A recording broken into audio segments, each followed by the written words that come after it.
Hey everyone, this is Ali and today's video discusses about SEO friendly articles.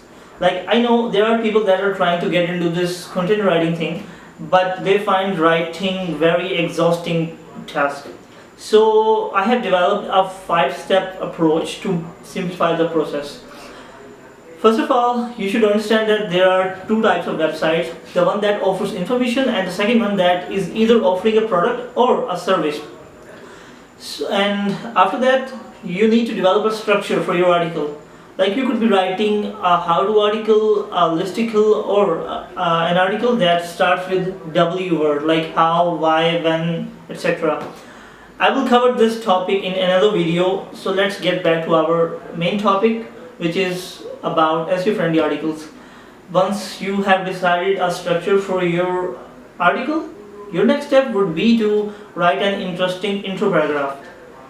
While writing, you should write in a way that grabs reader's attention and promises him or her something, that yes, this is the kind of article that I was looking for. And once you have written your intro paragraph, the next step would be elaborating your main topic into subcategories in form of subheadings.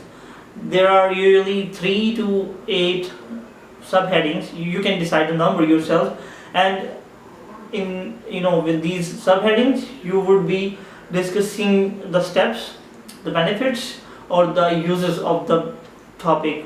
You could be writing about a product, you could be writing about a service, or it could be a DIY article, so it's up to you.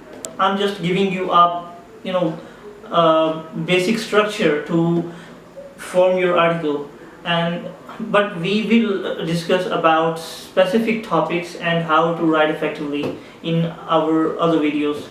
You have selected a structure, you have written your intro paragraph, you have written your subtopics, subcategories. Now it is time to write the closing paragraph or CTA. Obviously, by writing, your intentions are to send your readers from one point to another. You could be asking them to call the company, to hire them, or to buy the product.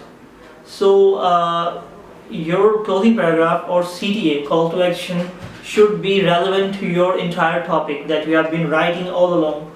And be very creative in CTA. You can try different words. You don't need to stick with a specific words like call now or like buy now. You can come up with a creative idea, like you can say that don't miss the chance to get this amazing offer, or if you don't want to be too direct, you can come up with an indirect invitation to try that thing out before you hit the publish button or send it to your SEO manager or who is going to be publishing that article. So do proofread, at least read that twice, because there is a solid chance of mistake. So this was a simple 5-step approach to write an SEO friendly article. Do let me know if you found this video useful, and let's start with the comments.